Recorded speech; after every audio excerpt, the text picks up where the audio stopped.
Hello, everybody. Brian Engelman on Facebook, live over here in our group, The Unhappy Hour Sports Show. Private group, Indians, Cavs, Browns, and Buckeyes. Join the group, tell your friends, invite them in. Indians are going for a World Series championship.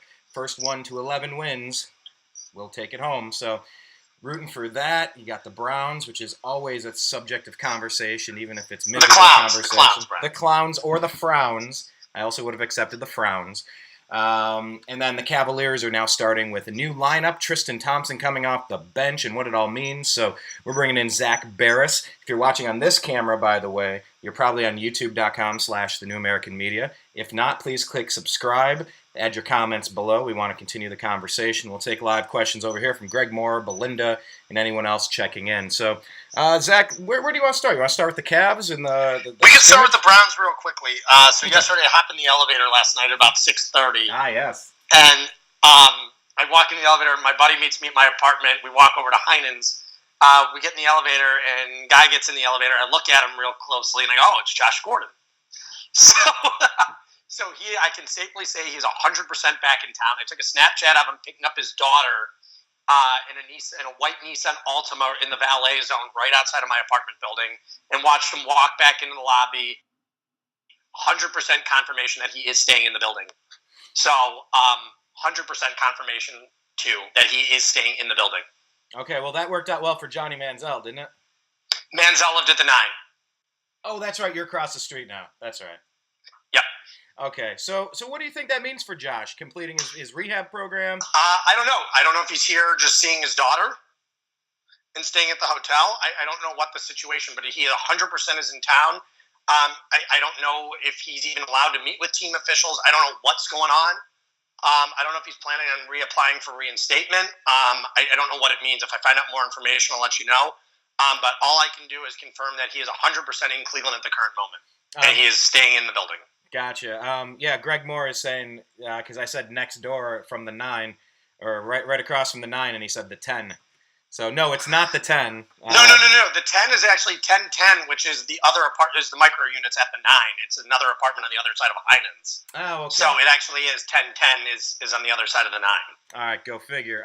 Hello to Phil and Todd and James and Jason and Belinda, everybody else watching over here. If you have questions, type them below. I'll try to discuss them with Zach. Yeah, I've been calling the commissioner's office just wondering at what point has Josh Gordon served his penalty and at what point can he come back. I understand that the goal this year is to lose, and Josh Gordon would not help the goal this year was not to lose. I will tell you that. The goal this year was to win.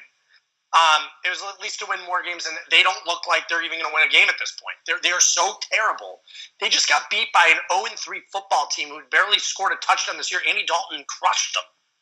They lost 31-7, really 31-0.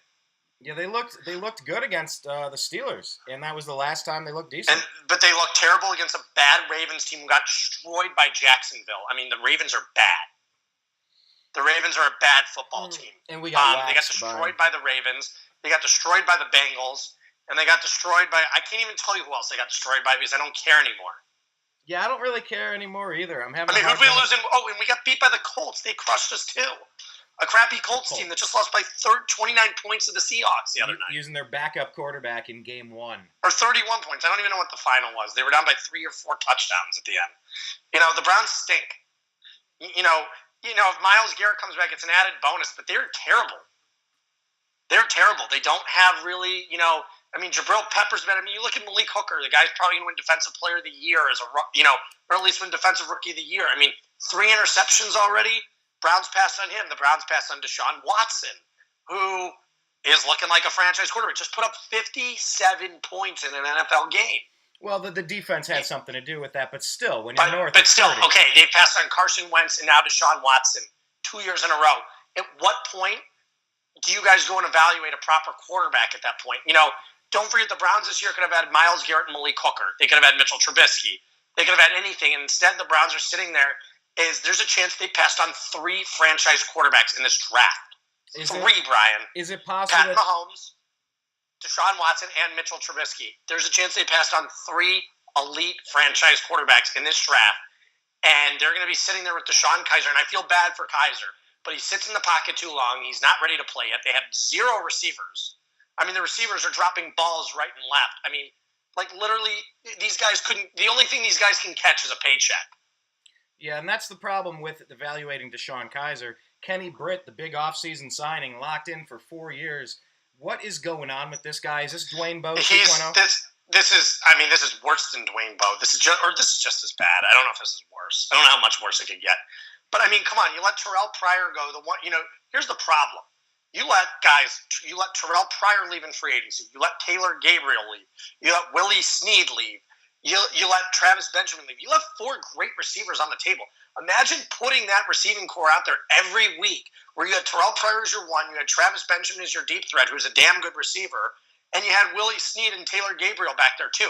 The Browns would have an elite receiving core. They would, with those 4 in there. It'd be pretty well-rounded, and then add Josh Gordon to the mix. Hey, why not? But, of course, Gordon he's a question mark anyway. Even with Gordon to the mixes, you have, Gordon's a great receiver, but who else do you have? You don't have anyone else who can even catch the football. Njoku, but he's like 20 years old. You can't expect. But that's the thing. He's a young tight end who he will be a star. However, he's very young. Yeah, he's not ready. He's not. He is ready, but he's still a while away. He's not. He's only 20 years old, like you said. But that's it. Corey Coleman looks good when he's healthy, but he broke his hand for a second year in a row. Yeah, that hurts. They have a lot of problems. The offensive line, Kizer holds onto the ball too long. Teams are blitzing like crazy because, teams are able to play in a man coverage against the Browns because they have no receivers. They have no deep threat. There's nothing the Browns can do to push the ball downfield. The running game isn't running the ball either. The running game stinks. Well, because teams are stacking the box. That's of course. Why. Yeah. And defensively, teams are throwing against us because they don't have Myles Garrett. They're not applying a heavy pass rush. They're without Jamie Collins. Jabril Peppers isn't ready to be playing yet. And Peppers isn't very good, to tell you the truth. I mean, he's been terrible every week other than week 1. Terrible. So how much more time does Sashi and the boys get in the front office? I don't know if they get any more time. I mean, do you really want to rely on them after they've passed up on 2 potential franchise quarterbacks? Before I go and judge the whole Trubisky thing, if Myles Garrett's a stud, then I'm not gonna fault the number 1 overall pick. Yeah, if you end up getting Bruce Smith or something, then you say, well, we got. If you get a J.J. Watt type defender or Jadeveon Clowney, you get an elite defender. Yeah, you can't go and rip the pick. Exactly. However, if Garrett's a bust, then it's a totally different situation. But Garrett was the surefire number 1 pick by anyone who was going to be picking at 1. And we got our top 2 picks from the last 2 years. They're both injured, Garrett and Coleman. So it's hard to really evaluate. The problem is they don't evaluate talent very well. They're all about trading down the draft. But the thing is, what have we learned from the Tom Heckert years? And what have we learned? By trading down the draft, you're passing up on elite talent. They passed up on Julio Jones. They've passed up on guys just right and left, talent-wise, to go keep trading down and adding draft capital so they can keep adding these 3rd and 4th round picks. And it's just like, enough already. Grab some elite talent out there. If you don't have elite talent, you're not going to win. Yeah. Well, look, we got a few more games before we reach that midway point and we get to do a different type of evaluation. But yeah, 2 weeks in a row I haven't watched NFL. If I wasn't playing in fantasy football right now, and football is the game I love. I mean, I loved playing this sport.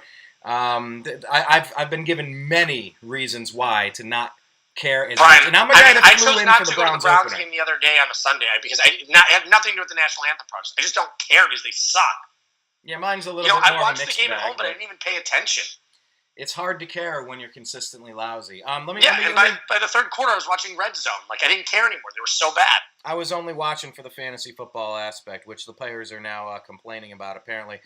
Going through some comments, Jeff Laird is saying Gordon's body is in Cleveland. His mind, however, is probably in space. Greg Moore is saying no franchise quarterbacks in Moneyball. Just ask Jonah Hill. And bring back Andre Rison. That would be fun. And then Jeff is saying, if Garrett is a bust, Cleveland has a talent for busting who we get. I really think some of these guys would have done better elsewhere. How much of that do you think is true? I think they all suck. I just don't think Cleveland knows how to evaluate talent. Yeah, and I don't think they develop their talent either. That's another thing, too. I don't think every guy they just magically draft is a bust. I think what happens is they don't know how to develop their talent. Well, you can compare that to what the Cleveland Indians do. I was reading an article, nobody develops talent better than the Indians. Yeah, exactly. Let's spend time on those guys now because, and obviously we'll get to the Cavaliers, and that's why you're here as the NBA guy, but we'll save the meat for the end of the meal, I guess. Like I said, I mean, Brian, I have experience working in baseball. I worked in the baseball division for 2 years at Gaylord Sports Management. We represented guys like Tom Glavine, David Wells, Mark Mulder, Luis Gonzalez, Brunson Arroyo. I have 2 years of experience working in professional baseball when I was in college. So I know the game very, very well. I was offered an intern position with the Cincinnati Reds as well at the time. However, I was working for Gaylord in Scottsdale at the time, which was a former bunch of IMG people that wound up going over to Octagon. So I do have a lot of experience working in baseball, so it's not something I'm unfamiliar with at all. Well, let me jump over to this because let's go back a few years, like you said. Then when you were working a little bit more in that area with the company doing some other stuff besides NBA. This three-way trade, I just want to remind people: Jake Westbrook went from the Indians to the Cardinals. Ryan Ludwig went from the Cardinals to the Padres, and Corey Kluber, who was a Double-A pitcher from San Diego, went to Cleveland. The Cardinals also relieved pitcher Nick Greenwood from the Padres. 7 years later, Westbrook and Ludwig are retired. They're both 39. Greenwood appeared in 20 games for the Cardinals over 2 full seasons, 19 in relief. And Kluber's in line to win his second Cy Young after a season in which he went 18-4 with the league best 2.25 ERA, with 265 strikeouts to only 36 walks. Talk about the importance of Kluber anchoring that staff. I mean, he's not just an anchor. I mean, Kluber is the best pitcher in baseball, hands down. And, the reason I say he's better than Clayton Kershaw is if you look at Kershaw, he's had no success in the playoffs, which is baffling to me. It's like the David Price thing. It never made any sense how someone could be so good during the regular season, have such a high strikeout rate, and be such a bad pitcher in the playoffs. You look at Kluber last year. Let's go into the Red Sox series. Just absolutely dominated them. The Blue Jays, he was excellent too. Even in Game 4, when they lost to the Blue Jays, it was still he was still excellent in that game. We just had no offensive support. I was at that game in Toronto. And then you look at the Cubs. Kluber was just fantastic. He was just burnt out in Game 7 of the World Series. He was literally burnt out. However, the Indians were just phenomenal with him last year, and now this year. You add another guy like Carrasco, who's been just straight out, flat out dominant. You've got a guy like Trevor Bauer, who last year was a total crapshoot. And at the beginning of this year, at one point, you're sitting there, when are they going to designate him for assignment? And then turns it around. His ERA was in the mid-6s the first half of the year. And you look at the second half, just guys striking out guys right and left. He had, just nasty pitches.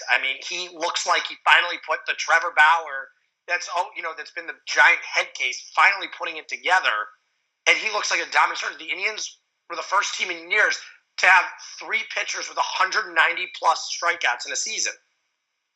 It's incredible. Yeah, and don't forget, if Clevenger would have pitched a full season too, odds are he would have hit that 190 strikeout mark too.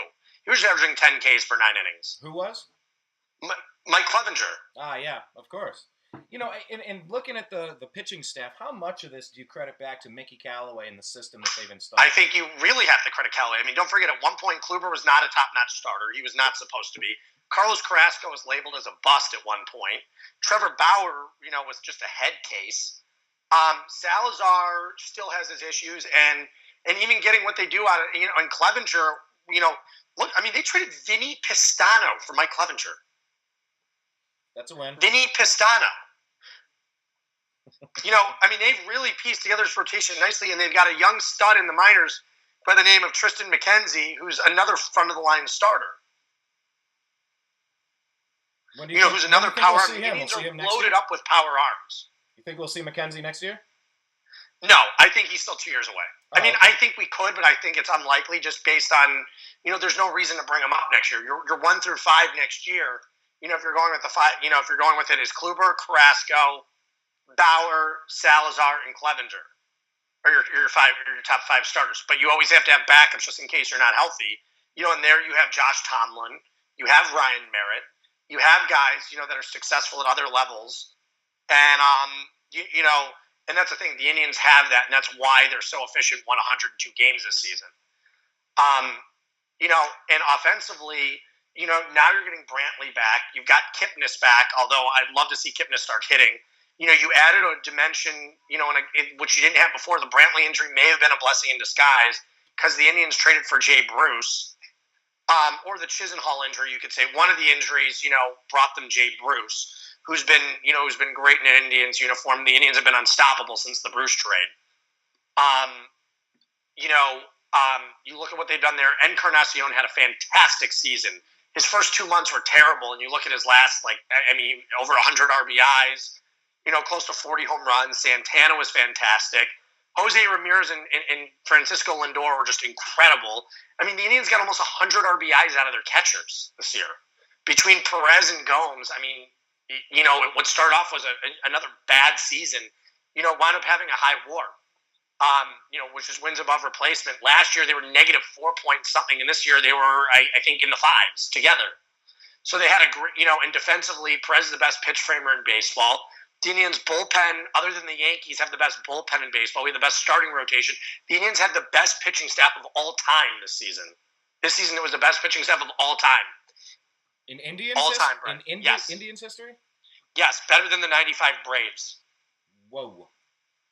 Yeah. This is a special season, and I'm liking it. What are we supposed to make, then, of the wild card series? The wild card series, I mean, don't forget, the Yankees are a team that's much better than the record indicates. They're a team that's much better than the record indicates. Their run differential is higher than Boston. Boston's clearly the worst of the four major playoff teams. Out of the five, the Twins are the worst.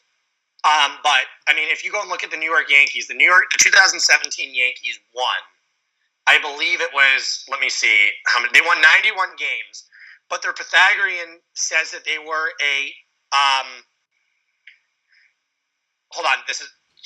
this is wrong. It says 70, this is not updated. Let me go to ESPN. Baseball Reference wasn't updated. Sure, let me go to ESPN. Go to ESPN, and I'll stall for a second and tell people that if they're not following you on Twitter, you're at Z Baris, that's ZBARIS. And the New American Media, we are at American_Media_ online. And the private group is on Facebook. You got to do a search for The Unhappy Hour Sports Show and find us. The Yankees Pythagorean had them at a 102 and 60 win team based on the run differential. Instead, they won 91 games. The Indians were expected 110 wins. Oh, wow. Which is a more accurate projection because it just comes down to close games. The Indians were a projected 110 win team. Boston was a 94-win team in their Pythagorean. Houston was 101. The Dodgers were 103 and 59. The Cubs should have been 94 and 68 rather than 92 and 70. And the Nationals were expected to be 97 and 65, just like their 97 and 65 record indicated. All right. So you expect the Yankees to come out of this wild card game, is what I'm gathering. But again, it's a one-game series. There's no guarantee, and that's the problem with it. The Indians. If the Indians get the Yankees are secondly the third best team in baseball. According to the run differential, are the third best team in baseball behind the Dodgers. Yeah, I mean that's not a catch-all stat though. Pythagorean is the most accurate stat when evaluating a team though, because you have to take in there's just luck involved too. So Pythagorean is what their record really should be. So it says the Indians, based on their run differential, were a 110 win team. Let me take a question real quick. I'll skip over Jay. He's mentioning that they don't think they use Duke Johnson the right way. Yeah, I mean, it doesn't help when he drops screen passes.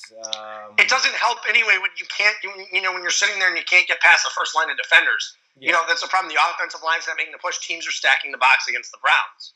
Yeah, so I mean, it's very easy to stack 8 in the box when there's no threat of the receivers making a big play. It's worth taking the risk and the 3% chance they're going to break it big. Yeah. So there's that point, but then Jade bounces over to an Indians question, saying, "Do you think Jackson in center is better than Kipnis? He'd rather put Kip Yes, back I don't second." even think it's close. I think that Austin Jackson's a better hitter, and he's a Gold Glove defender. We've witnessed Austin Jackson make Gold Glove catches. Kipnis isn't taking a chance defensively in center field. He's not an above average defender. Austin Jackson's way above, and he's had don't forget Jackson batted close to 320 this year, with a high OVP. Yeah. So yeah, I would easily rather have Austin Jackson in there every day than Jason Kipnis. It's not even a close one. Does that mean that you put Kip back at second, Jose back to third, No, and Brantley no. left? The Indians are better off with Jose Ramirez at second base. He covers. He's a much better defender, and they are better off with Urshela/Yandy Diaz at third base. It just is what it is.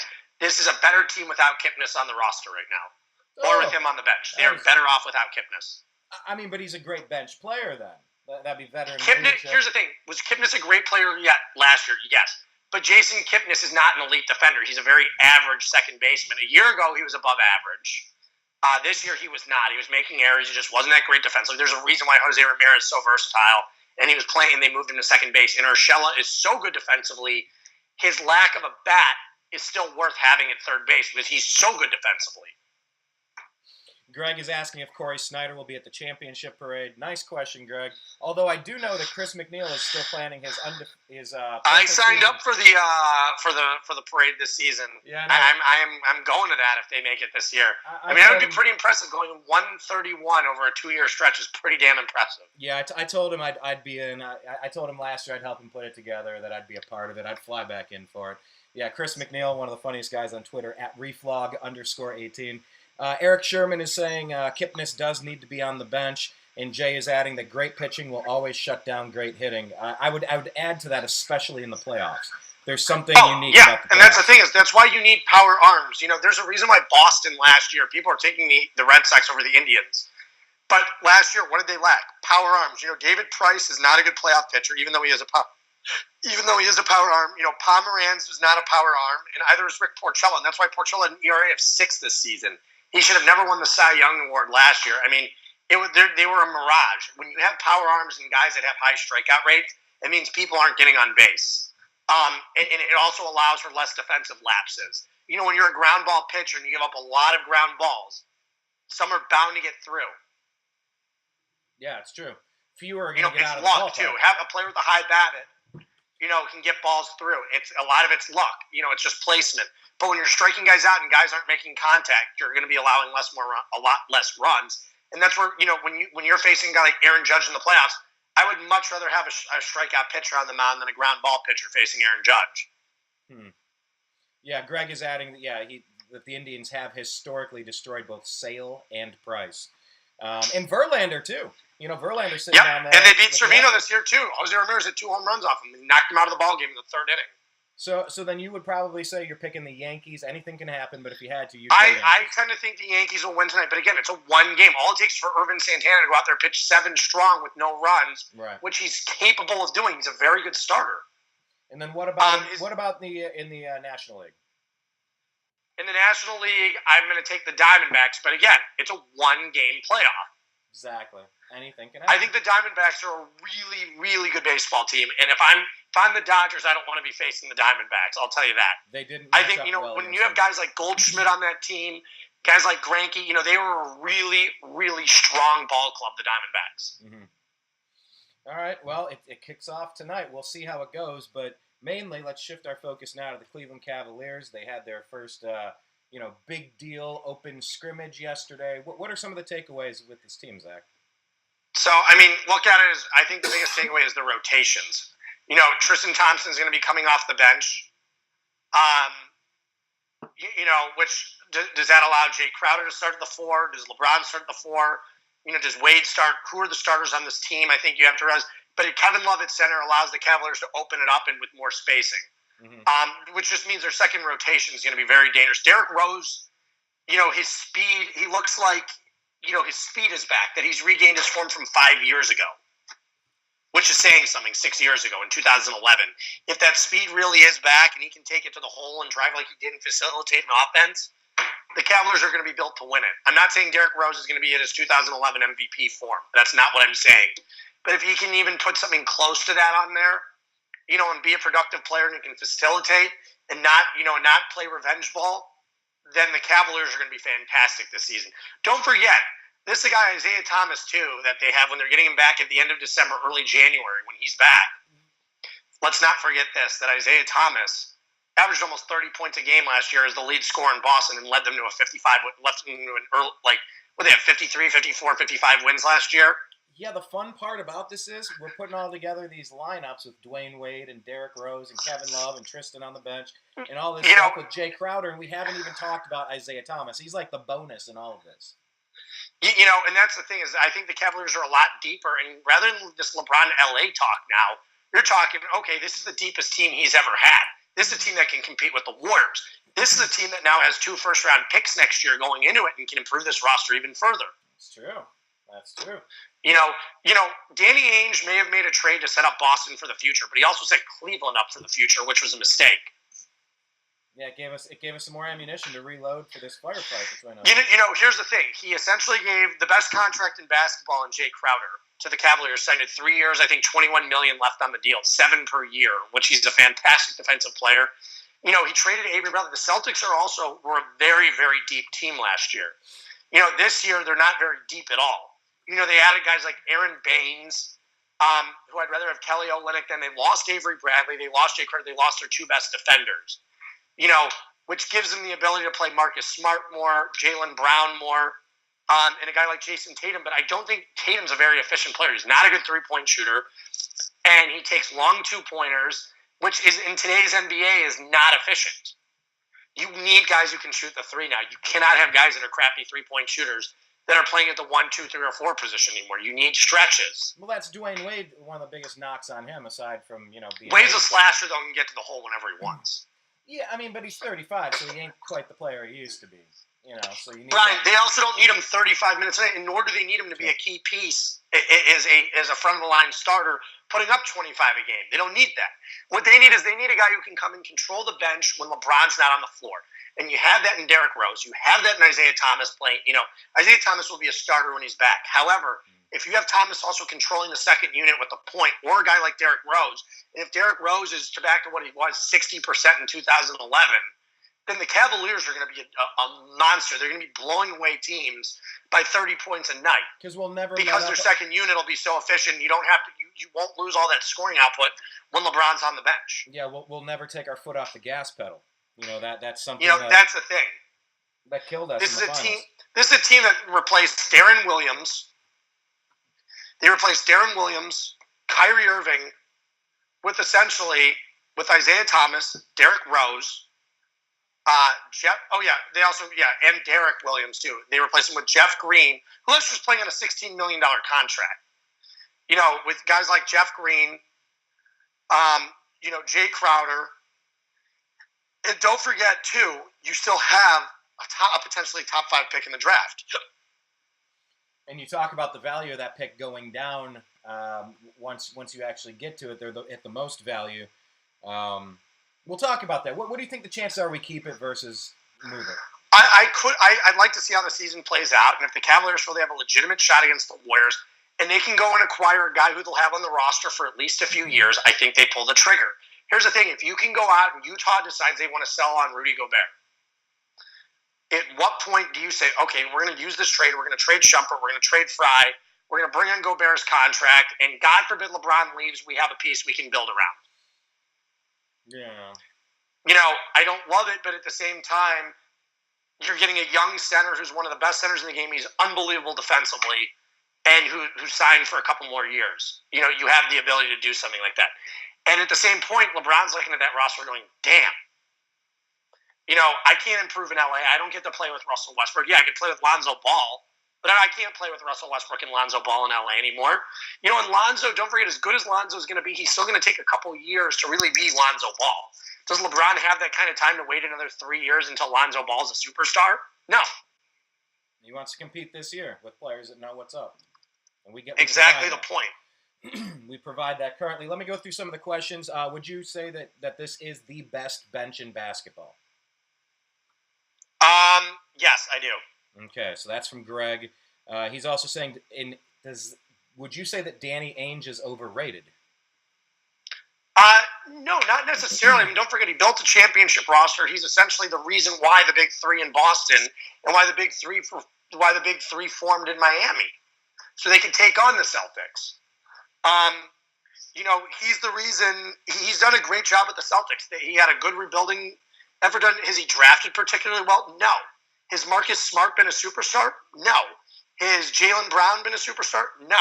But Jaylen Brown's going to his second year. Did he pass up on a guy like Fultz and Lonzo Ball? Yes, he did. And that's something that's always going to, in the Kyrie Irving trade is always going to be held over. Now, if Kyrie Irving has an amazing year and leads that team to beat the Cavs, then he won that trade. However, if the Cavaliers wind up getting Michael Porter or something, and get one of the top 3 picks in the draft and land an absolute superstar, or the Cavaliers are able to spin this into Anthony Davis, this pick, trade Kevin Love in the pick for Anthony Davis, then no, he didn't win the trade. Interesting. There's a lot going into it. It all depends what the Cavs do, what pick they get, who are they traded for. This is something that we might not have an answer on this. Danny Ainge may have fed the Cavs into being a competitive team for another 4 years. You're right, and I think history books are going to write it. I think we're just guessing right now. He may have fleeced the Cavs. We don't know. We don't know anything yet until the season starts. I can't say there was a winner of that trade yet. He got his young player that's under contract that's obviously most likely going to re-sign with them for multiple years. So he got that deal. Didn't want to overpay Isaiah Thomas. Didn't want to overpay Avery Bradley. Didn't want to, don't forget he traded his 2 best defensive players. They're going in with a lineup of a lot of unknowns. It's Kyrie Irving, Jaylen Brown, Gordon Hayward, Marcus Morris, and Al Horford as your starting 5. Well, who's your bench at this point? Jason Tatum and Marcus Smart and Aaron Baines. Who else is on your bench? They don't have guys like Olynyk anymore. They don't have that monster they had, having a great second unit anymore. It's not as cohesive a team as they had in the years past. Are they more top-heavy now with guys like Hayward and guys like Irving? Yes. But what kind of upgrade is Irving over last year's Isaiah Thomas? That's the big question. Is he a huge upgrade? Is he a small upgrade? Or is he not an upgrade at all? Well, I think a lot of that's going to come down to injury. I think a lot of that's going to come just down to playing and see how Boston does. I think they upgraded with Gordon Hayward, obviously. However, it doesn't mean that, they're a completely upgraded basketball team. They lost a lot of their bench. And, we've seen what a weak bench can do to you because when you do have injuries, every team late in the season at some point has injuries. It's impossible to stay healthy for 82 games, have a whole roster stay healthy. We witnessed it last year with Golden State with Durant going out towards the end of the year. And Golden State played like crap for a few weeks while he was out and then all of a sudden got it together again and started playing like they were like the old Golden State team. And then when Durant came back, it was an added bonus and then they didn't lose again. Yeah. That was the thing. It was, with Cleveland, if a guy, don't forget, if the Cavaliers in years past would have gone without LeBron in the lineup, even for a few minutes, they blow leads, they were terrible. Well, who do you have off your bench now? You have another scorer like Isaiah Thomas, who is dynamic. Kevin Love's going to be in a bigger role without Kyrie Irving there. They've completely transformed the lineup there. This is the deepest team. You're looking at guys like Richard Jefferson, who might not even make the team now. Think about that, Brian. They were begging him to come back again. Begging him. Think about that. He might not even make the roster. That's something. I would, if I were him, I would keep him in good shape just in case. You never know. But that veteran leadership and the durable play we've seen out of him for an old man, he's been crushing it. Let me go to a couple comments here. Jay's saying it's a great move putting Love at the 5. And he says LeBron brings out the best in every player and takes their game to a whole different level. Yeah, but Kyrie Irving didn't think so, right? Kyrie Irving wants to be Kyrie Irving. He's a weird dude. He is a weird dude. And do you love at 5? Like, you love it? I need to see more of it, but I'm excited about it. Because of the defensively, it doesn't help us. However, offensively, it helps us with our pace. And then imagine being able to stretch the floor with 5 guys on the court. Okay. Thompson, you can't stretch the floor with. With Love at the 5, imagine a defensive center playing out of position, having to guard the 3-point line while LeBron and Wade can slash into a hole, or guys like Derrick Rose and Isaiah Thomas. It opens up the floor big time, having a guy like Love at the 5. Is Tyronn Lue good enough of a coach to actually utilize all these weapons at the same time? Tyronn Lue beat the greatest team in NBA history, a 73-9 Warriors team, yes. And took the Cavs to 6 games without Irving and Love in the lineup a year before. So, yes, I truly believe that Tyronn Lue is a top 5 coach in the NBA. So you don't credit most of that to LeBron. That's just silly. I do credit LeBron, but I also credit the coaching staff, too. My favorite coaches in the league, I love Popovich. I love Steve Kerr. Eric Spoelstra, I think, is a fantastic coach. I think Brad Stevens in Boston's a great coach. I think Ty Lue's a great coach, too. I think Thibodeau's a good coach, but he overworks his players. I think Luke... I need to see more out of Luke Walton, but I think Luke Walton did a great job at the Warriors when he was there. Mm-hmm. And I think he even did an okay job with LA last year. I think Budenholzer with Atlanta is a very good coach, too. He's done an excellent job. I think there's some very good coaches. I think there's some bad coaches in this league, too. But those are the guys that I tend to like. And, we'll see where it goes from there. Okay. All right. Greg is saying, yeah, that's an upgrade by about 8 inches. What are we talking? Kyrie to Isaiah Thomas? Or are we talking last night's Boston broadcast with the whole Aaron Baines thing in the whole country of Australia? Hold on. Did you guys see that? No, you're gonna have to catch me up, Zach. What are you talking about? So last night the Boston announcer literally was talking about Aaron Baines' penis. Oh. Yeah, said he saw Aaron Baines in the shower and he was as big as the entire country of Australia. This is a all right. Well, just type in Aaron Baines into a Twitter search, you'll find it. No, I'd rather not. There may be pictures attached. I'm good. No, there's none. There's none. It's just the Boston commentator commenting on it. You're like, what the hell is he talking about? Not a good look. That's a little strange. Hello to Tom. Hello to Chris. Everybody watching. If you have any more comments, put them below. I'm talking with Zak Baris about Indians, Cavs, Browns. By the way, I want to make it clear too that I have one extra standing room only ticket for Thursday's game and 2 extra standing room only tickets for Friday. If anybody's interested, just message me on Facebook. Selling for a very reasonable price. You don't have to pay the fees from StubHub. So if anybody is interested, please let me know, and I'll gladly hook you up with tickets. You heard that. You know how to find the man. Tag him and say you want in. Or just DM me. It's fine. Slide into my DMs. Okay. Greg is also saying Anthony Davis. Yeah, let's get those rumors going. Sounds like he's a fan of that. Again, the Davis thing is just pure speculation. But when you can look at a player that's under contract, who the Cavaliers would like, and I think New Orleans might be willing to work out a deal, that's one I can picture right on the spot. Getting a guy like Kevin Love, who's a franchise cornerstone, along with the number 1 pick. Okay. Well, I guess Kevin Love, if there's one thing he needs to know about coming to Cleveland and competing for championships and doing it on the big stage with LeBron James, the one thing he needs to know is he will always be involved in trade rumors, no matter Here's the thing, too. Who better than Anthony Davis to keep LeBron in town? A young superstar that's a top 5, top 6 player in the NBA. True. Do they have any business partnerships? What? Do they have any business partnerships? Their crew, their managers? No, they do not. They do not. However, what I'm saying is, you're trying to keep LeBron in town for the future.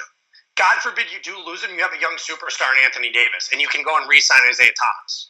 You'd still put on a very competitive roster on the floor. Right. That's what I'm getting at. It'd be great to draft a guy like Porter, but, the problem is you're looking into the further future, not into the near future anymore with that roster. And the Cavaliers have the ability, God forbid LeBron walks, which I don't think he is at this point because Westbrook re-upped his deal. It eases a lot of concerns. We discussed that in the show the other day. It's now a lot up to Paul George. So I would say root for the Oklahoma City Thunder in the West this season, because if they put up a legitimate shot up there, then don't look for Paul George to leave Oklahoma City. Although I still think he is. I think he values winning more than he does playing in the LA market. Hey, real quick question. Talking about the LA market and thinking about LeBron's house out here and the rumors. When is Space Jam coming out? I don't know. I haven't heard anything about it. Okay, I haven't in a while, and I just kind of wondered. Another random thought here as we start to wrap things up, Zach. Did you hear anything about Warren Buffett and Berkshire Hathaway buying 38% of Jimmy Haslam's? Yes, I did. All right. What do you make of this? I mean, the Haslams are still in majority control, but, I think it helps Jimmy out. But, I think he's looking to really focus on the Browns, unfortunately. Oh, my. I wish we had new ownership in town, but we don't. So, yeah, so Berkshire, under an initial investment, acquired 38.6% equity. It'd be nice if Warren Buffett acquired 38.6% of the Browns as well. Hey, him and LeBron are pals, and we've seen those commercials with LeBron catching the ball for the Cleveland team. But yeah, it says that they will then acquire a majority stake in the company in 2023. So they will be taking over. Go figure. Okay. I don't know if that's buy low, sell high. Buffett's usually on the right side of those things. We'll see what that means to Uncle Jimmy and this Browns team. But as of right now, go support the Indians. Watch this wild card game. Scout out who we're going to be playing in the first series, and it's first to 11 with this. Real quick, Zach, as we wrap it up here, what do you want to see out of the Cavs in their next couple of matchups before the season starts? What are you hoping to see? I just want to see them get healthy, and mainly, you're not going to see much in the preseason forms of rotation. They're not going to give everything away. I think they're just going to try to figure out their rotation. Okay. So it'll be fun, but don't put too much into it right now. Do you like? Yeah. And you think Tristan is a sixth man possibility coming off the bench? Is the Let's see what guy happens. I like it. Let's see what happens. If they're able to do this properly and they're able to get everything done, then yeah, I do like it. We'll see what happens though. But I think Love at the center definitely allows them to open up the offense. All right. Well, hey, let's keep an eye on all of this stuff, Zach. I know you're in the middle of a couple things, so I'll let you get back to your day. And I just, as always, I want to say thank you for joining us. Follow him on Twitter at ZBaris. That's ZBARIS. And we'll be talking again soon. If you get any new Josh Gordon updates at your place, you let me know. If I see him at Parker's tonight, I'll let you know. Sounds like a plan. All right, Zach, thanks for your time, buddy. I'll talk catch to you later. Soon. Take care. Bye-bye. All right, everybody. So we're wrapping up. That was Zak Baris covering all the things Indians, Cavs, Browns, and Buckeyes. Thank you for watching. Invite your friends to this group if you haven't already. Indians, Cavs, Browns, Buckeyes. It's all fun. I think I'm going to go and do another show here. I might do it in, let's see, TNAM Conspiracy Theory Hub. I know a lot of you guys in the sports page raised your hand and said, oh, yeah, sure, add me to that group. I did, so I got to double check. I don't think I've done a live show from there, but I think I can. So I'll broadcast. We'll kind of go through what we think we know about what happened in Las Vegas over the past couple days, what we may have learned, some unresolved questions. We'll do a show over there. I don't know if I'll do agree to disagree because I guess it's probably just the same subject. And at this point, I like to just kind of stick to a 72-hour rule, ask a lot of questions, research, gather a lot of information. I try not to get into arguments. I try not to start screaming for legislation. I try not to point blame and call specific groups out. Until we can figure some things out, I usually don't go there. So I'll press pause on this recording. We'll get this uploaded, then I'll go live on the Conspiracy Theory Hub. Thanks for watching here at the New American Media. My name is Brian Engelman. Appreciate your time. Peace.